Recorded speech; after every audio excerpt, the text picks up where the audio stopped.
Hello and welcome to Pressing Buttons. I'm Hugo. I'm Nick. Another great week, another great episode coming at you. And it's a special week because today's my birthday. So happy birthday to me. Happy birthday. Thank you. I feel like it's more of like a 2 week celebration because we did a little birthday dinner Yeah, it right was it on the early side. So it has felt like a long week. But a good surprise. And that goes to show how dedicated we are. Even on birthdays, we're doing Pressing Buttons episodes. Even if right. it's a slow news week, we still in here. But that's it. We're just gonna jump straight into some news. No housekeeping this week so far. Actually, do pay attention to the memory card. Like I said, if everybody wants to participate, make sure you guys go to our website pressingbuttons.gg, so you guys can get the link to our Discord and you can submit your memory card videos there, or just audio files there as well. If you don't want to do video, it's okay. Sometimes we don't all have to be on camera, but Nick's is coming right up eventually when he's able to do it after baby duties or something. And then we got some. Hey, duty for sure. Yeah. Multiple duties. Yeah, duties all over the place. And then we have a good amount of our listeners and good friends that want to do some. So we're super excited about that, for everybody to see that and participate. So make sure you check that out. So yeah, I guess there was some housekeeping. But let's start it off with some news, with some video game news, like we always do. First big topic we want to talk about is Jim Ryan. For those of you that don't know, he was the Sony Interactive Entertainment CEO, or at least He until still is. yeah, He still is for until March, right? Something April, like that. yeah, April. the Okay. fiscal year, and all that stuff. He's a CEO. He's been the CEO for 4 years over at Sony Interactive Entertainment. He's been in charge of basically the push for the big blockbuster video games like The Last of Us, God of War, and Spider-Man. The push to have these big titles not be available really in like their subscription services, so that way they can make the most money out of it. He's also been pushing the live service games, which is why they acquired Bungie, also VR, which he's a big proponent of, and he's also been a big part of the acquisitions that Sony has done, like Bungie, Insomniac, Naughty Dog, Blue Point Games, Sucker Punch, and all those studios. He was able to finally bring them into the fold of the PlayStation family. So big news in terms of just like it's a big player. As much as we know, Phil Spencer, Jim Ryan's up there, Sakamoto's up there, Yoshida's up there. So many of these guys, and this, it's kind of sudden. I think it's kind of sudden on a lot of people's ends just to hear this, because for right now, Sony's showing great numbers in terms of console sales, even though there was a shortage because of COVID and all that stuff, and there wasn't enough supply. But it's I think it's very shocking at this point, just to have such an industry leader.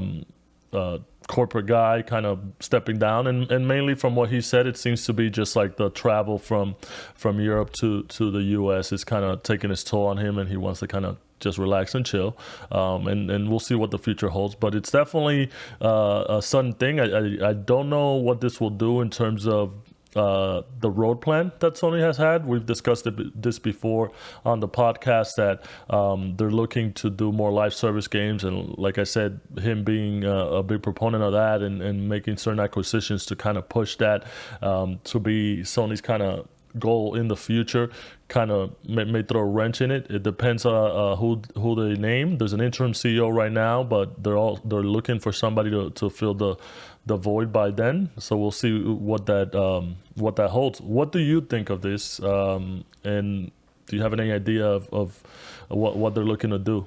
Do you think they'll stay the course with their plans, or they're trying to do a whole 180?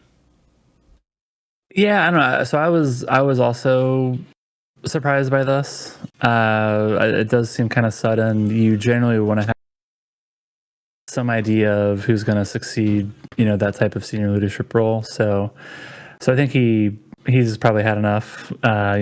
He was like 4 years, not doing 4 more years. And if you'd seen some of his interviews, notably there was one that he did with Games Industry Biz, where it was like a fireside chat or something like that. And he was talking about like his working situation where he's living in London. Uh, Headquarters for Sony Interactive Entertainment is in San Mateo, so that's on the west coast of the U.S. And then Sony is overall a Japanese corporation, so you're effectively working 24 hours a day if you're trying to like keep in sync with everyone. Maybe there's a way of managing it where you don't need to work that much, but I think he just kind of took it upon himself to more or less be working like around the clock.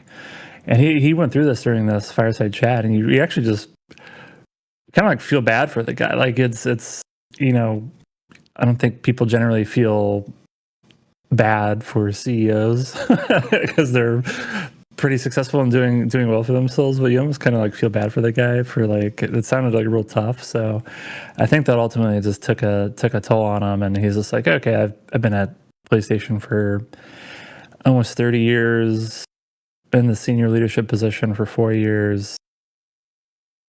There's a lot of uncertainty and change in the industry that's happening, and right now Sony's at the top by a pretty large margin, so I feel like maybe he thought that was a good time to kind of step away. So it was surprising, but then after you kind of think about it for a little bit, you're like, okay, I could see why that would make sense. In terms of, I mean, it depends on who takes over the role. So they'll be thinking critically on who they want that person to be. I really don't have a good idea of or any thinking around who that could be. I think Jim Ryan's more of like a business sales and marketing guy. Should the head of Sony be more of like a game developer? So like an Iwata type person, or You think they're gonna something. send Herman Holtz up there and just keep moving on up? I don't know. I don't think so. Just because I feel like not that he's like not capable of doing it. I just feel like his role is like so unbelievably important that I think they like wouldn't want to rattle the cage with managing overall leadership and supervision of all of the PlayStation studios. So Yeah, then you'd have to find somebody to replace him, and then somebody replace that. yeah. So I feel like that would be my argument against it, but I think it's still a possibility. But I don't see there being like any, even if the like new person comes in, I don't see there being some like, oh my god, like overnight shift in the PlayStation 5 experience or anything like that.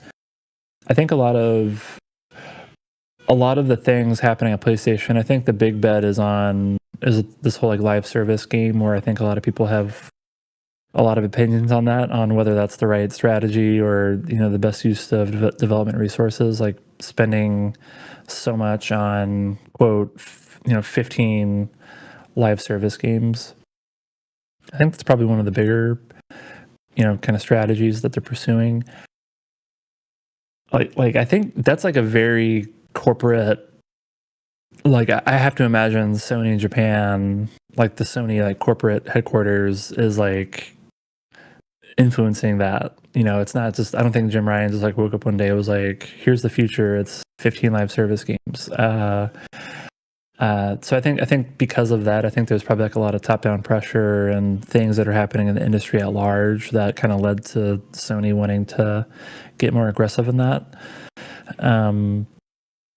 So I don't see that changing unless like someone, again, like maybe more of like a game developer background, comes in like with a real hard stance against them and is able to convince everyone to like pare down the resource allocation towards that. So I don't know. I think they talked for a very long time, but in a nutshell, Surprise is leaving, but it also kind of makes sense. And I don't see there being any near-term, major shifts. If anything, I think this would be like impacting the kind of like the next generation, and maybe reshuffling this like live service investment a little bit. But even that, I think, would take like a couple years. Yeah, my thoughts behind that. Well, I was just thinking because there have also been some reports that all these acquisitions that Sony did in regards to helping them, better develop live service games such as the Bungie acquisition and stuff like that haven't hasn't really been working out behind the scenes. These are mostly just rumors, no concrete reports, but it's getting reported that it's not happening. And live service games are a big gamble because most of the time they don't work. It's hard to catch that community and be able to keep it continuously active. So, and obviously with it being like a amicable breakup or stepping down or whatever it is, you don't think that anything affected it. So that's the good thing on that side. Just kind of more ears to the ground, kind of seeing the plan that they're working towards in the future, not necessarily being a big hit because live service games are tough, and we haven't heard anything in a while from whatever they're working on, these 15 to 20 live service games that they were talking about having in the next year or two. So that's insane in itself. So they definitely, I think, will probably also have to kind of show a big plan or show people something of what they have been working on live service wise, because you want to have some confidence in the future going forward. But yeah, wherever he lands, I mean, if he just retires, good for him. But usually these guys, they don't stay retired for long. They just go on and do something else. I think he's retiring, and then he'll do like advisory gigs. I think that's been the track record with a lot of former PlayStation executives. Somewhere he could stay close to home and not have to travel too much. There you go. There you go. All right, and then the next big news we want to talk about is Epic. So for those of you that haven't heard, Epic laid off about 900 developers, part of their workforce, 16% of their workforce this week. I don't think it was all developers. Like I think it was across the entire across the whole thing, across all their studios, and Tim Sweeney. I quote this. We don't quote people very often, but this is what he was quoted as saying. He said, "For a while now, we've been spending way more money than we earn. I have long been optimistic we could power through this transition without layoffs, but in retrospect, I see that this was unrealistic." And I think this is the dumbest thing any CEO I've heard say. Obviously, Epic, Fortnite. I mean, I don't know how much like CEO statements you read. Like, oh yeah, well, a lot of CEOs have been saying this. Okay, so maybe they've basically been like, we fucked up. We spent we were spending like crazy. We were spending irresponsibly during this whole like COVID quarantine period where like everything was growing like crazy, and so that was kind of this whole the tech industry, particularly over the last 12 to 18 months. Okay, so there's been a lot of tech, a lot of dumb tech CEO quotes. All right, let me maybe they're not as candid as Tim Sweeney, but they're effectively saying that like we fucked up. And yeah. Well, I mean, okay, so maybe in the last week, this is the dumbest one, and you're right, it is very candid, but I just mean it in a sense of like we know how much money Epic has and how much money Epic Games. Obviously, they have the Unreal Engine, which they get a lot of money from that. They have Fortnite, which they get about $5 to $6 billion a year with everything that they have there. And obviously, depending on how popular their skins are and all that stuff, they also have all these other avenues of money with like I think it's Super Amp or whatever it's called, which is a music thing and all that stuff. Bandcamp, there you go. No, I think they sold that. Yeah, they sold that. But the main reason behind that is just like it's all the investment that they've been made that have kind of gone the wrong way, where they're pumping a bunch of money into the metaverse and all that stuff. They're still trying to do that. I know they have a partnership with Lego that's coming out soon, but it just kind of sounds very dumb to me with the quote to say, hey, we spend a lot more money than we earned, so that's why we're laying off people. Where it's like, well, you still have a lot of money and you spend a lot of the money on dumb stuff. And also, you're just laying off regular workers. You're not really laying off like all these guys that you're paying so much money to do nothing. So it's kind of more, I feel like it's a failure at the top kind of thing. And to see the people at the bottom kind of get the axe is what kind of bothers me the most about this. That's why I say it's like a dumb quote. It is very blunt, but at the same time, it's like kind of take responsibility because it's mostly you, and then you're also have the legal battle with you're fighting this war with Apple that I think you're the only one that cares about it because you have a grudge or something.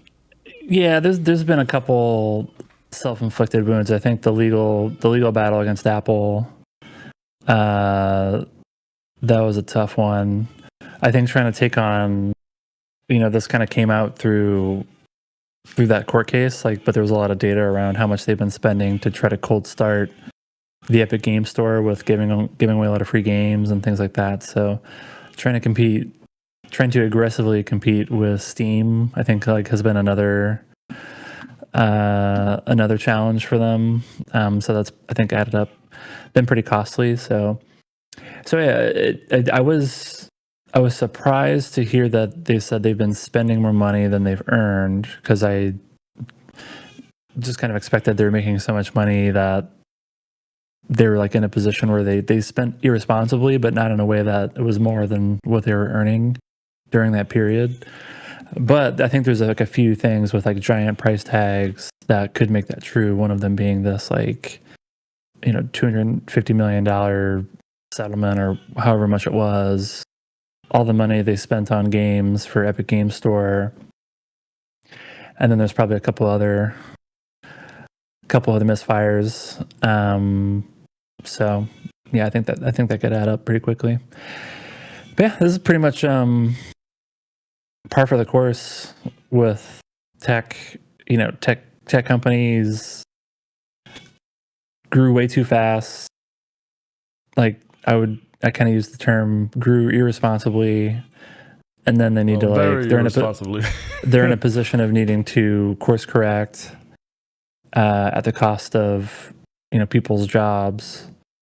And yeah, there's really like what's kind of the expectation of a CEO to take like accountability, like, because I think that's what a lot of people say, like, oh, like it's so unfair that the employees, they just lose their jobs and like nothing happens to the CEO.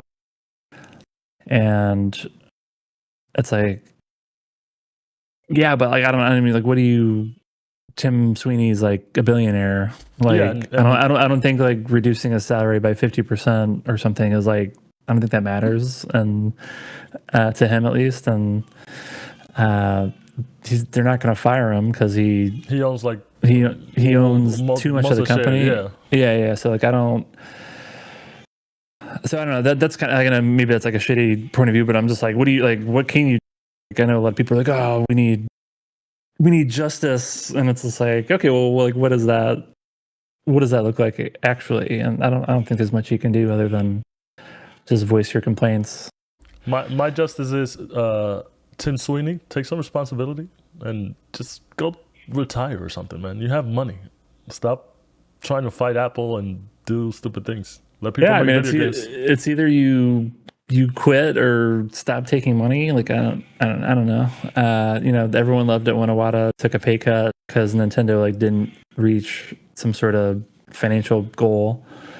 People still talk about that. Like it was this like, oh my god, like that's unbelievable. And it's like, this guy doesn't need more money. So like I think it was a good gesture.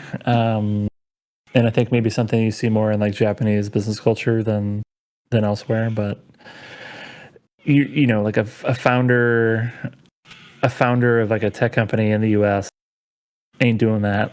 Yeah, they're not gonna admit they're fucking up, and it's mostly probably their fault. Yeah. Only if the ownership is, basically like the board needs to, like, that's kind of what happened to Steve Jobs, right? Like the board over time accumulated more control of the company and just fired him. But I think founders are a little bit more like aware of that being a thing that can happen, and are a little bit more thoughtful around managing their capital structure. Yeah, these days they don't want to be ousted. They don't want to be jobsed. Good jobs. Or unjobs. Yeah. That was so dumb. I'm gonna make a soundboard out of that. Yeah, well, hopefully, everybody lands on their feet. I know, especially seeing on Twitter, everybody kind of looking out for each other and saying if they need some help, recommending resources and other studios that are looking for people in all roles and stuff. So, sadly, it's not something that will end anytime soon because besides Epic, there's other companies. I know Sega also did some cutting. It's going on everywhere, so it's kind of sucks to see. But I mean, Embracer basically closes a studio every week at this point. Like it's like I kind of want to go back to one of the first episodes we did where it was all Embracer was like coming up more and more, and I'm just like, this is a ticking time bomb. Like, there's no fucking way these people can nobody. I don't care who you are. 0 people on planet Earth can manage that level of acquiring companies, making something productive out of that in that short of a time period. It was just like. I'm like this. Like this is exactly what I thought was going to happen. Well, if only they would have gotten all that Russian money, right? Is that what it was? That they were like? No, that was like a get out of jail. Like they, like that was the thing was already dead, and like they were looking for like a lifeline. And no, I said that with all sarcasm intended. Oh, okay, yeah. I was just like, oh yeah, yes, the Russian money. That's part of our corridor strategy to keep all these studios afloat.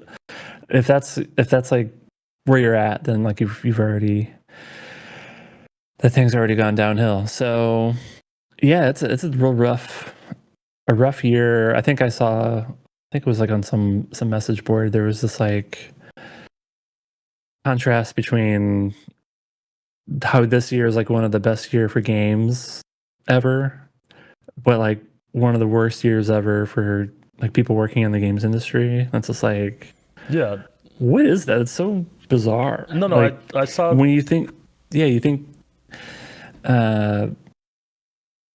mean, I think there are like very specific like companies that have they were destined to fail, like, so it kind of doesn't matter. But looking more broadly, like, it seems like these companies, bigger publishers or whatever, like they don't have. It's not that they don't have any money.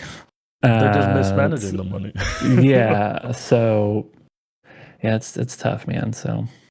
Yeah, I think I saw something very similar, but it was more of a quote on Twitter, more about like, video games are one of the most lucrative businesses. It's kind of surpassed all other forms of entertainment media, yet we have all these studios that get shut down all the time. So it's just more about management. Sometimes they bite off more than they can chew.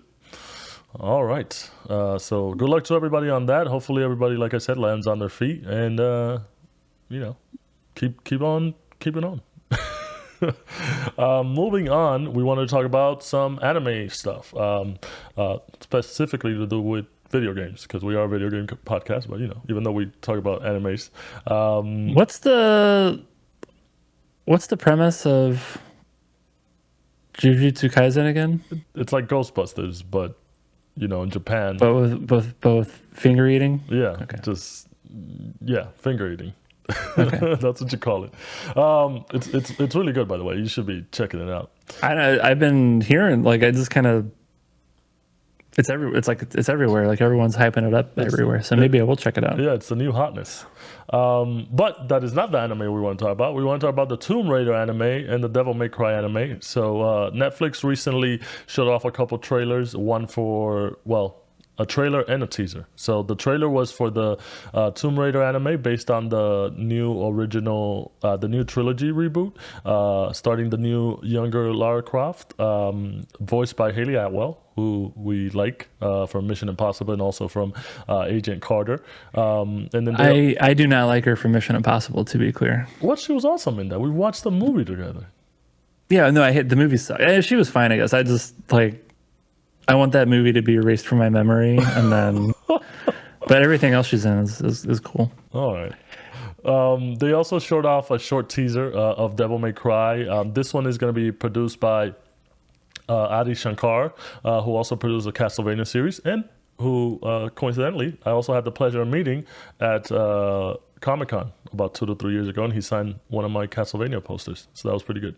By meeting, can you describe exactly how you interacted with them? So he was signing things. He was signing the posters that they give you. You know how you go and each booth has their own poster. And this was back when the second season of Castlevania had come out. The not the new series, whatever the I forget the name of the other one. So I made the line. I come up. I'm like, oh man! And first of all, I didn't know that he also produced Dread, which is also one of Oh, my favorite action movies. It's so great if you haven't seen Dread. So I go up and I'm like, oh hey man, how's it going? I guess I got this fancy poster. seeing you here. Yeah, I didn't know who he was completely. I was like, oh, it's a Castlevania guy. Can you sign my poster? He's like, yeah, whatever. And then we started talking, and I was like, hey, the series looks good. I'm glad you're doing it. You know, Castlevania is a good series or whatever. And then we started talking. He actually signed my poster, and he dedicated it to the firehouse that I worked at, because he was like, what are you doing? I was like, well, I'm a firefighter at this base. And he's like, oh, cool. I appreciate first responders, this and that. And then he signed it to the firehouse. So that was pretty cool. So pretty cool guy. That's cool. That's a cool story. Yeah. All right, that was like a normal, I think a normal That interaction. I thought for sure it was going to be like, oh, I saw him. He was going to lunch. He was like going to the going to bathroom, lunch with one of his rush, friends, and then I pointed at him and said, "Hey, sign my sign my Castlevania poster." I would totally do that too. I wouldn't mind. That's what I expected, but I'm glad I was wrong. But yeah, so they also they showed out the short teaser for the Castlevania anime series, which looked good. I've always been a big fan. Castlevania, the Devil May Cry series. I've always been a big fan of Devil May Cry, especially how outrageous the first couple ones. Well, they're all pretty outrageous, but like the mocap for the early ones, I remember just Dante doing some crazy shit with like pizza slices and guns flying around, all that stuff. So I'm pretty sure it's in good hands. And then obviously with the Tomb Raider one, just focusing on the reboot of it, I think it's pretty well. And getting a big star like Haley Atwell to voice Lara as the main role, obviously it's like really great just to bring more attention to it, especially with how successful video game adaptations and in terms of like whether it's live action or anime have done so far well this year, and I can't wait more for the future. Is there any game you're looking for them to do like a anime version of it or anything like that? What would be a good? That's a really good question. I've always I think I would thought like to see. I think I would like to see Metal Gear Solid. yeah, Metal Gear Solid. It's just that there's so much craziness about it, and also I think It's already very anime. Like it's pretty anime already. yeah, but I also think Konami's like they're like Nintendo, where they don't know what they have, so they don't But fully it's utilize it. Castlevania. Castlevania is Konami. Yeah, but not the Metal Gear part of it. I'm saying like they don't know how Nintendo could make so much money by just kind of doing more with their brand. Konami could do Yeah. so much more with doing so much more for Metal Gear. Like, yeah, we like Castlevania, but do Metal Gear stuff. I think I would want to see something like Dark Souls. I think Dark Souls would be good just to tell like stories collection, not necessarily of like a protagonist, but just like where you kind of, because you know it's confusing lore in itself, but if you do like different stories based on certain characters or whatever, I think that would be really well, like Solaire praise the sun, or like what's the name of the wolf? Fuck, I forget the name. I'm drawing blanks. I'm horrible. We remember the wolf with the sword.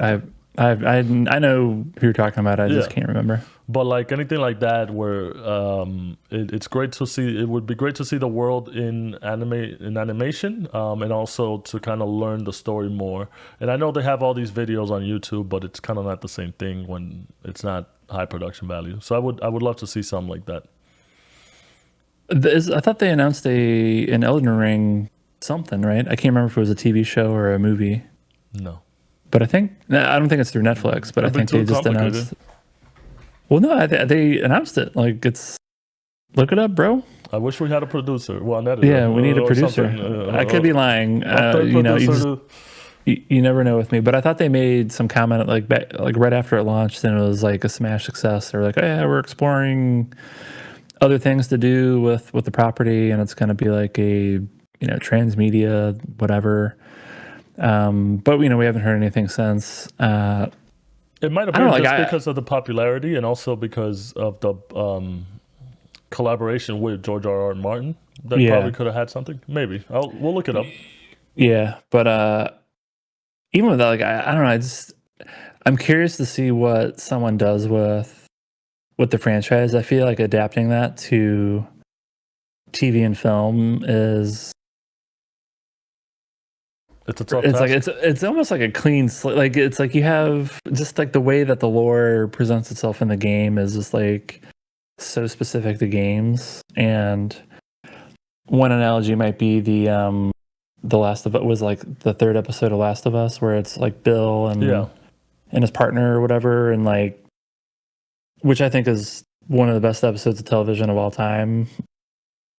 Like, but that's like not at all how it is in the game, and because of the way that they reveal that story in the game, it's because it's through like opening, like reading notes and interacting with things and like all these things that you can't really do in a TV show. Um, I think like the adaptation is going to be pretty tough, but I'm curious to see what people do with it. well, the future is video games, so we're super excited for whatever comes forward. And Netflix is as much as people hate them, they are pushing for these type of things, these animations, whether it's Well, video games or books or anything like that.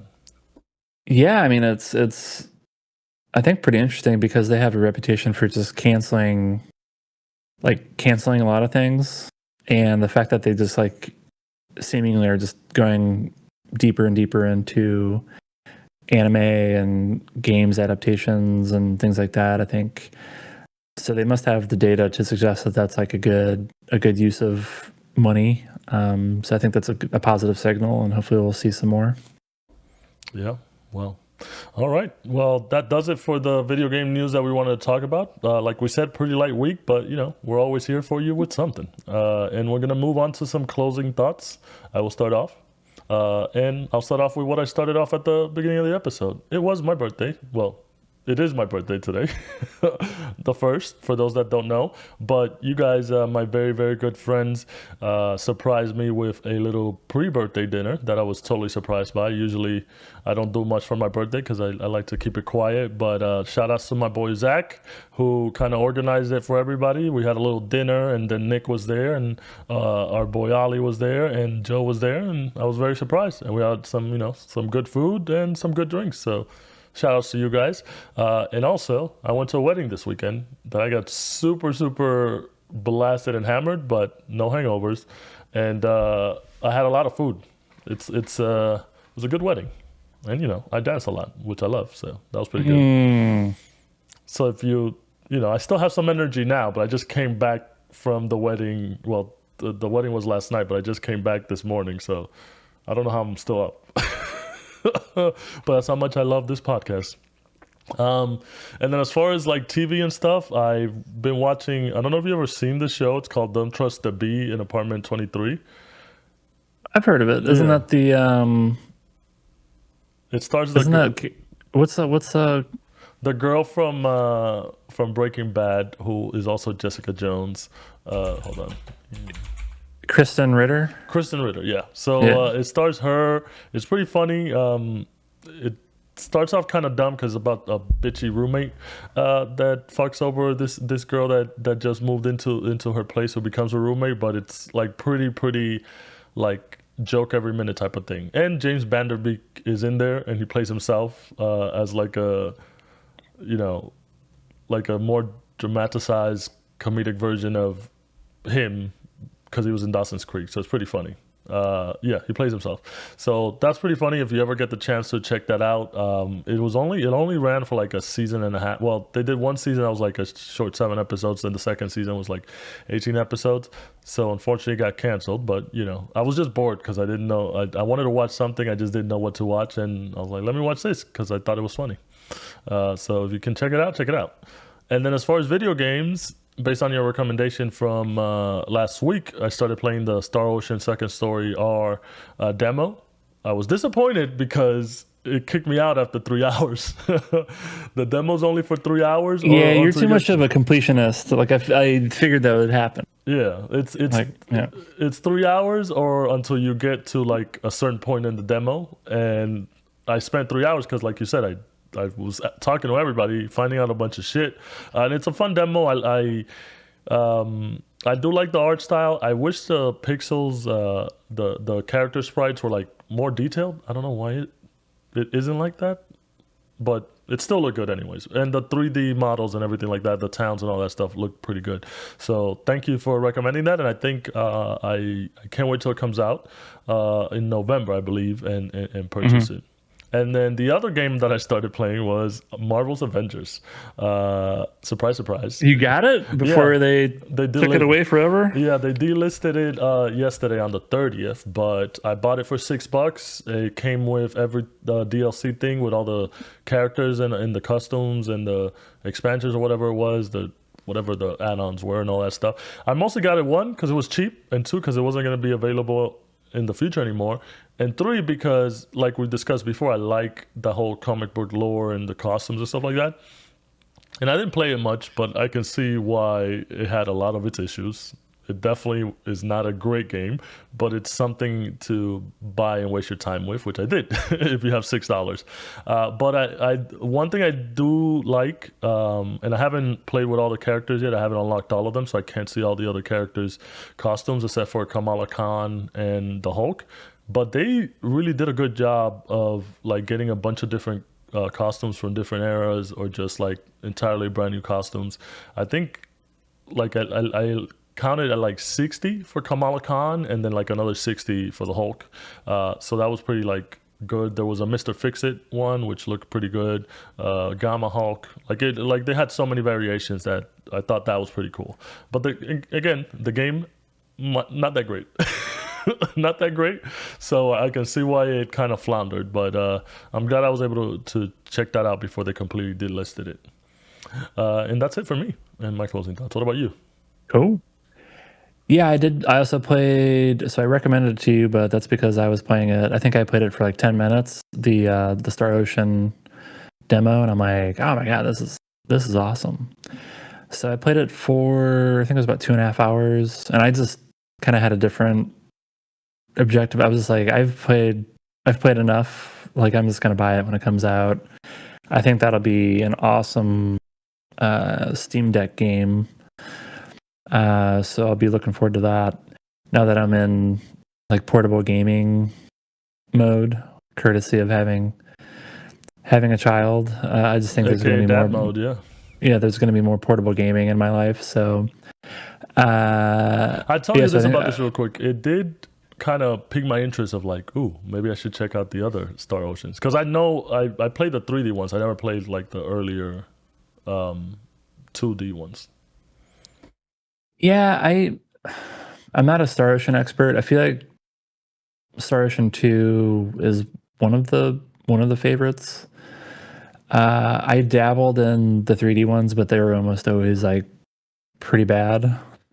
so so I think this is like a good entry into the franchise. If you really like, you can check out some of the other ones. But yeah, it's fun. It's like the combat's kind of dumb. I think it'll get more complex and nuanced later, but I had a good time with it. And I think it looks beautiful. Like I get your point on the characters being fairly like low pixel, but I guess I'm just like more fine with it. Um, but the mix of 2D pixels and 3D environments, I think like looks really well, and I think they pulled it off. And it's really getting me really excited for other. I think a lot of companies are taking these approaches to remastering older games. So probably the next big one I'm looking forward to is the Dragon Quest 3 one. So it's not. I don't think there's that much. It's not as deep on 3D environments as Star Ocean, but maybe there's like a little bit of 3D stuff. But at a minimum, it's like the game just looks absolutely gorgeous. Um, so I'm a big fan of HD 2D, as they call it. Uh, So yeah, I played that demo.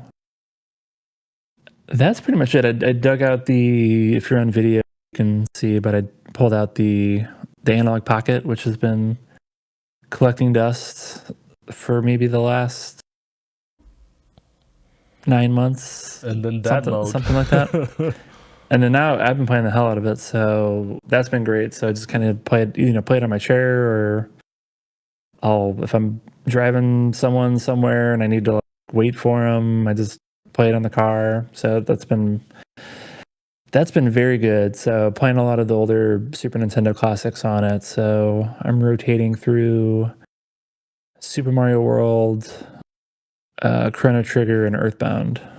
So all games that I've played a lot, but Yeah, it's but good just to kind of go through them again. it's probably easier to go through them again, like faster too, because you kind of know now.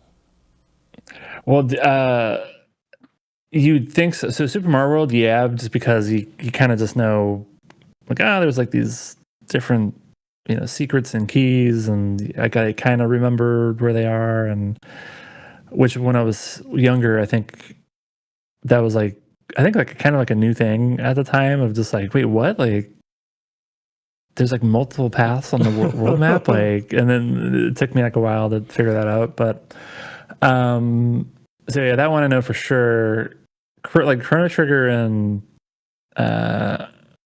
Earthbound. Chrono Trigger and Earthbound, I feel like enough time goes by that like I just kind of forget.